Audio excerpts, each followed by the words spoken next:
Hello. Okay, another old school comics review appreciation. This time it is the trade back edition of the Sandman, the Doll's House. Before we get started, I just want to point out that the version I have, I bought in the mid 90s, and I think it's a little bit different than the one you would get now. Mine actually goes from, it reprints issue 8 through 16 of the Sandman, which has all the stories plus a couple of other stories. If you buy the Doll's House now, I think it starts at either 9 or 10 and goes through 16.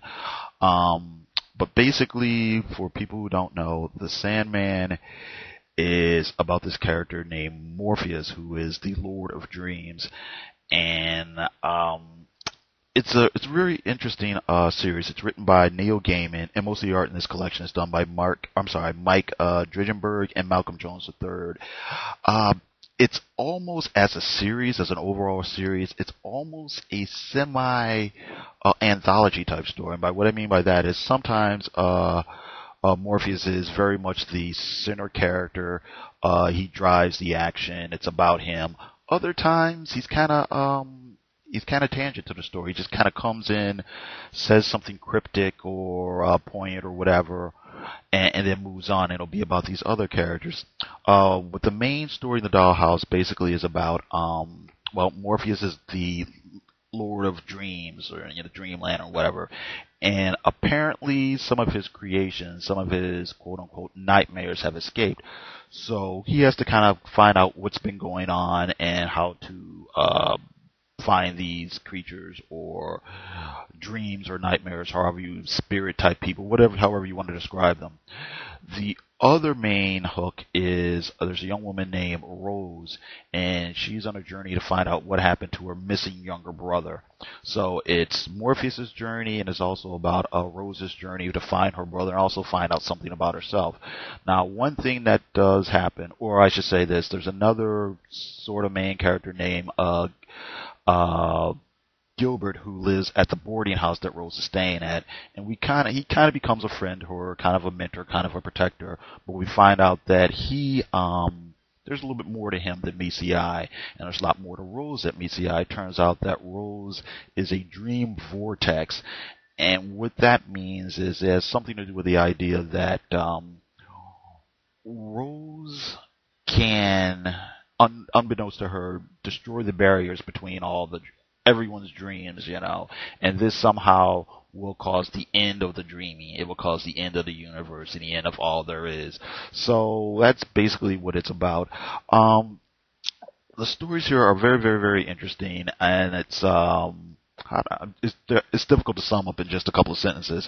Some of the stories are kind of spooky, kind of creepy, but they're not really, I wouldn't necessarily call this a horror thing, Some of the other stories are a little more lighthearted. Some of them are kind of ethereal.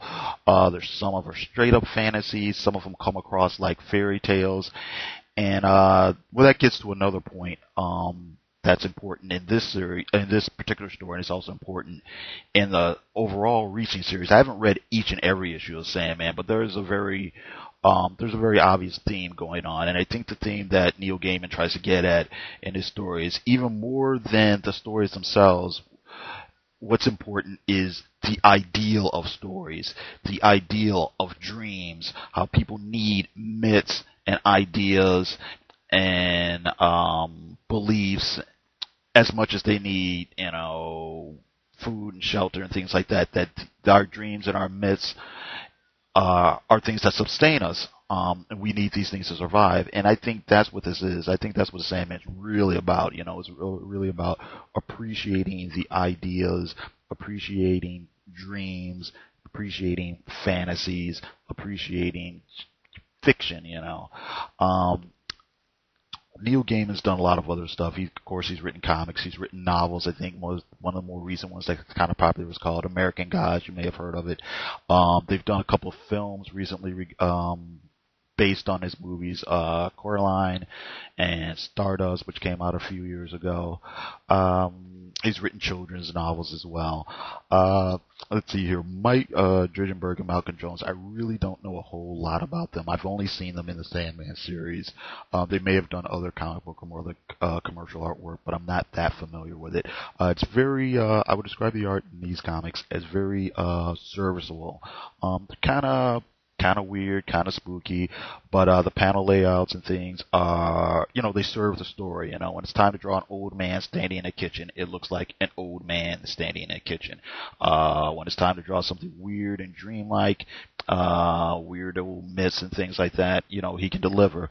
But not a lot of, how do I want to describe it? This doesn't have that 90s superhero art where everything's a big splash page and speed lines and things like that. It's there to tell the story, and it tells the story well. Like I said, the people look like people.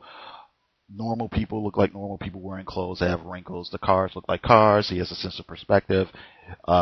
People's elbows are where they should be, if that makes any sense. And it's solid. It's a very, very solid comic book. I would recommend this to, well, the big joke in the 90s was this was the comic book for people who were into goth and the Cure and things like that. But I would recommend this to anybody who's, if you have a friend who's in, let's say in college, anybody who's into fantasy stories, anybody's into romance, anybody who's into let's see here, Joseph Campbell's A Hero with a Thousand Faces or whatever. It's very much, it's literary in that sense, in that it pulls on these different devices and ideas. Let's see here.